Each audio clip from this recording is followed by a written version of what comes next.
Alright, YouTube. Okay, we're going to be building some hot racing diffs. Now, I have my own specific way of doing this. Especially these HPI diffs. They come with like a Phillips screw. Not a fan of that. I like to keep everything, you know, Allen key or whatever you want to call it, hex driver. So, something that's not included, of course, is going to be your screw kit. So I'm sure you guys all have extra screws. Make sure you got some if you're building diffs. Diff lube. A lot of guys like to use grease. I'm more of a silicone kind of guy. I like using the 10K from Traxxas. It works really well. And then another thing is O-ring grease. Make sure you guys have a good O-ring grease. Keep them, keep those O-rings lubed. Makes them last forever. Loctite your diff back together. You know, make sure it's not going to fall apart while you are bashing your vehicle. So I'm going to get everything prepped and then we will start the build.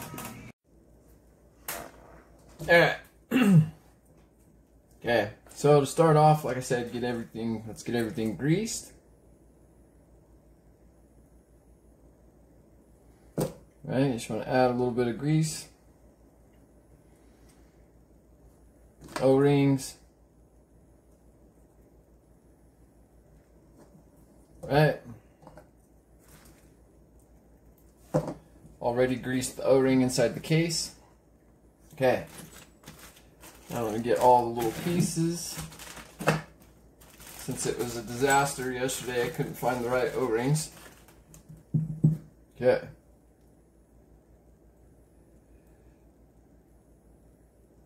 Oh, it's like stuck. Alright. Okay. So before you put the bearing, you need to find a couple of these shims that are in the bag. Alright, so 1, 2 shims. Okay. Bearing. Outdrive. Wow. Killing me, Smalls.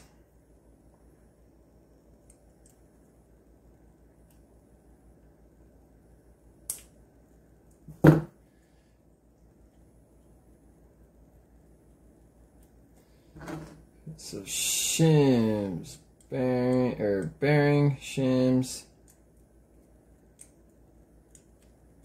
outdrive. And then the other internal shim.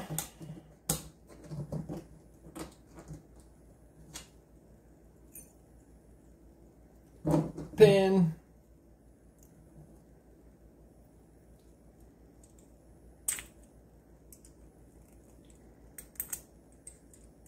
Right, get that pin centered. Sun gear. Right, just like that. Bam. There we go.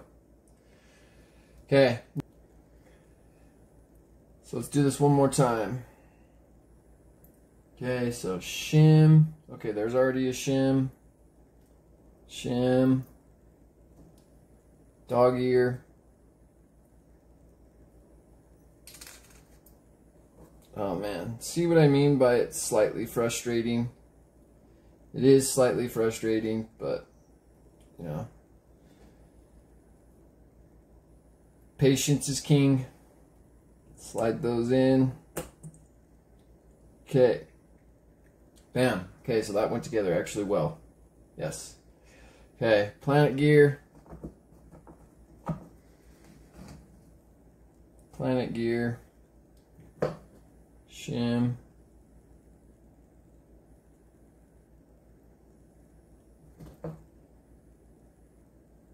Shim. Little dog ear things. Okay, now these ones you can just set them in there, right? Then you can use your set of pliers to fix everything, right? That's kind of what I do. It makes it a little easier. You might be able to get it by rolling it, using your finger and rolling it. Nope, it's not going to do it. So just grab my pliers, try to flip it over. Right, bam, just like that. Okay. Now we got our sun gears in there, planetary gears, whatever you want to call them. It's up to you guys. Right.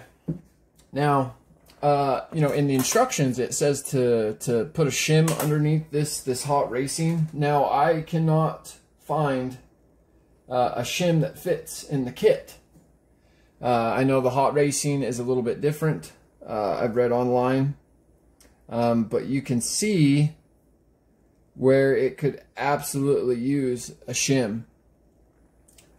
So I am not sure exactly what to do.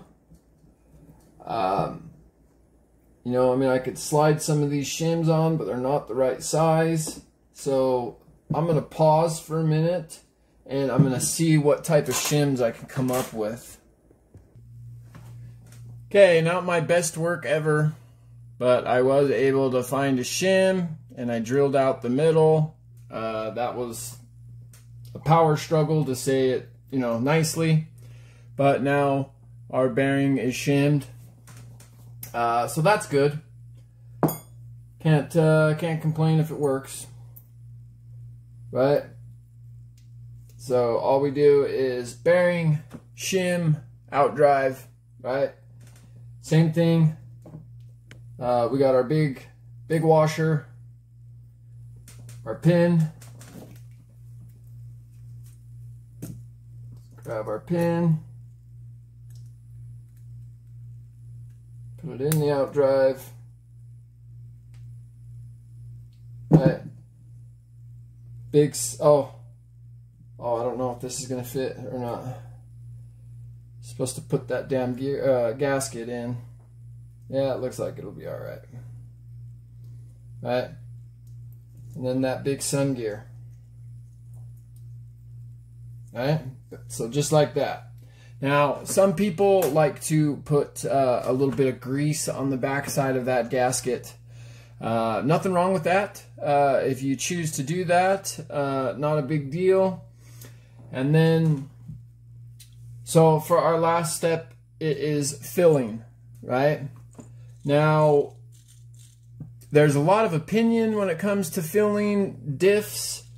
I don't know if you have ever taken apart a brand new gear diff from a RC car. You know, no real reason to, but I have before, you know, just to see how they do it. Now, they fill the cup about 1/4 of the way. Just enough oil to cover all of the gears, and, you know, that's sufficient. You know what I mean? You can definitely feel it when you do that versus, you know, not putting, or just putting grease in there. You know, like I said, grease is fine. Diff lube's fine. Whatever you want to put, you know, completely fine. Me personally, I'm about, you know, a 1/2 cup full kind of guy. I fill it, you know, I let it settle. I make sure that it's at least about half full, you know, just to where the cross members are, that crossbar, that top crossbar. You know, I put, you know, just enough oil till it's about there, you know, completely settled, you know, no air bubbles, nothing like that, you know, at least to that crossbar, and then I will screw it tight. I will show you that. So I got to get ready for work. I'm going to fill this up, and then I'm going to just let it sit while I'm at work, and we will finish putting the top on here in 8 hours when I get home. So, yeah, we'll do that now.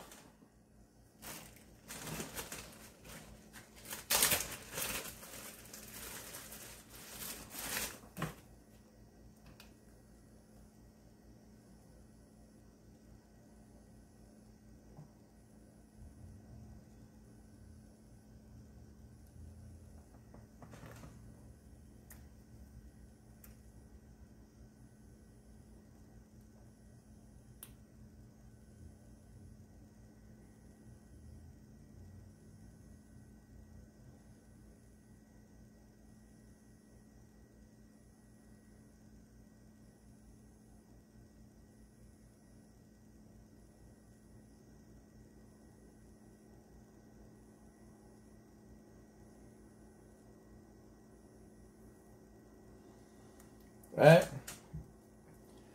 So I fill it in like that, and then very carefully I'm going to slowly turn the gears. That's going to suck some of it in there, down towards the bottom of the spiders and all that. Or planet gears, whatever you want to call them. Right?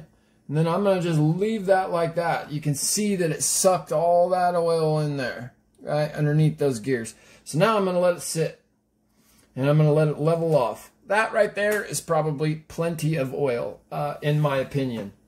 If you completely fill these to the top, right, completely full, spin it, whatever, let it sit, top it off, put it back in, you're not leaving any room for fluid expansion.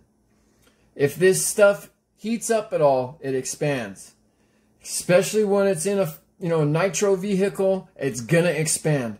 And then it's going to blow out your seal, and you're going to have a huge mess. I did it on my T-Max with 50K. Especially the thicker the oil, the more room you want to leave in the diff. In my opinion, you guys can do whatever you want. But when you completely top them off with like 50K and your truck starts going, your diff's going to explode. It's going to blow out all the seals. It's going to, be a huge mess. I've already done it once. I refuse to do it again. So this is how I build diffs. Like I said, I will let this sit while I'm at work, and I'll put the top on it just so it doesn't get dirty. But yeah, and then we will come back to this, when I get off work. So I'll just set the top on there just like that, just so it don't get, all oily and whatnot, or, dirty. And we will finish sinking the screws and all that when I get home. Just want to double check it before I sink it.